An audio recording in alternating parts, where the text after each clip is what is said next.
അങ്ങനെ അനാഥനായിട്ട് ജനിച്ചതാണ് Kong. Walter, ഇപ്പോൾ എനിക്ക് തോന്നുകയാണ് നമ്മൾ ഇങ്ങോട്ട് വരേണ്ടിയിരുന്നില്ല എന്ന്. കാരണം നമ്മളിവിടെ എന്തിനാണ് വന്നത്? കോങ്ങിനെ കൊല്ലാൻ. പക്ഷേ അവൻ ഇവിടുത്തെ രാജാവാണ്. ഒരു രാജാവ് മരിച്ചു കഴിഞ്ഞാൽ പ്രജകളെല്ലാവരും അപകടത്തിലാകില്ലേ?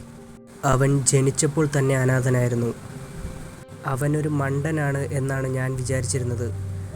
പക്ഷേ എനിക്കിപ്പോൾ തോന്നുകയാണ് ഞാൻ തന്നെയാണ് മണ്ടൻ. എൻ്റെ ഈ മണ്ടത്തരം കാരണമാണ് കാസ്റ്റൻ്റെ ജീവൻ. അപ്പോൾ നമുക്ക് കോങ്ങിനെ നിരീക്ഷിക്കണ്ടേ? എല്ലാവരും വരൂ, സ്കൾ ക്രൗളേഴ്സൊക്കെ പോയി.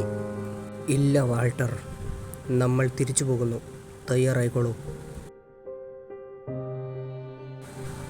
യെസ് യെസ്, ഞാൻ നിങ്ങളെ കണ്ടു.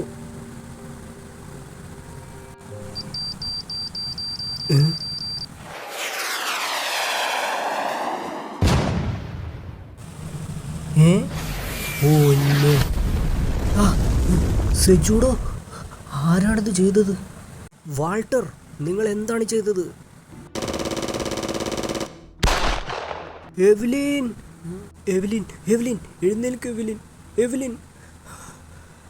നോ, ആരും അനങ്ങിപ്പോകരുത്. ഇരിക്കവിടെ. നിങ്ങളോട് ഞാൻ മലയാളത്തിലാണ് പറഞ്ഞത്. നമ്മൾ ഇവിടെ നിന്ന് പോകുന്നില്ല. കോങ്ങിനെ കുറിച്ചുള്ള എല്ലാ കാര്യങ്ങളും നമ്മൾ അറിഞ്ഞിട്ടേ പോവുകയുള്ളൂ എന്ന്.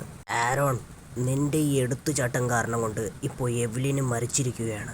വാൾട്ടർ, നിനക്കിവിടെ നിൽക്കണമെങ്കിൽ നിൽക്കാം. എന്തിനാണ് ഞങ്ങളെ കൂടി അപകടത്തിൽപ്പെടുത്തുന്നത്? അപകടത്തിൽപ്പെടുത്തുന്നതല്ല, കോങ് രാജാവാണോ എന്ന് നമുക്കറിയണ്ടേ?